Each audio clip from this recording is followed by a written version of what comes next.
So yesterday we did hand balancing, we tried the frog stand. So today we're gonna work a little bit on the balancing on the leg, and then we're gonna do the skater hold. You did this one, I believe, last week. One of the days that was one of the exercises. So again, the skater hold is pretty much, you go down into a lower position of your single leg deadlift, and then you stay there. So we're gonna close the eyes, because with the eyes closed, you don't have visual feedback. So that makes the balancing a lot harder, because you're gonna have to just imagine where is your body in space. Okay, without visual feedback, that becomes a little bit of a challenge. When you set up your position, try to be as precise as much possible, because then that's gonna make your job a hell of a lot easier. So when you stand on one leg, engage your foot muscles as well.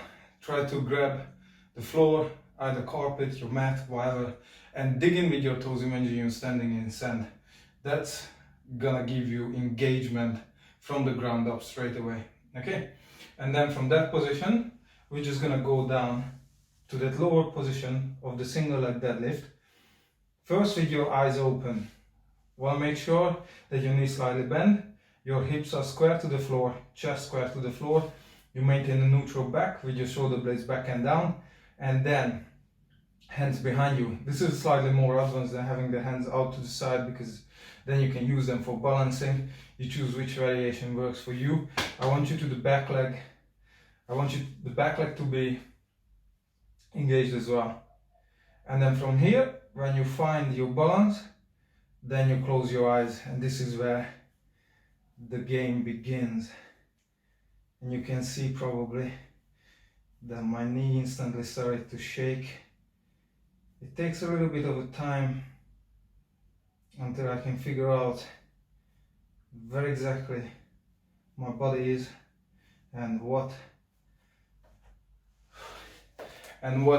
the foot muscles have to do. You're gonna feel a lot of movement in the arch, especially because your foot is gonna be moving sideways.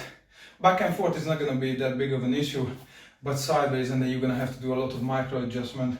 So again, there is no time limit on this one.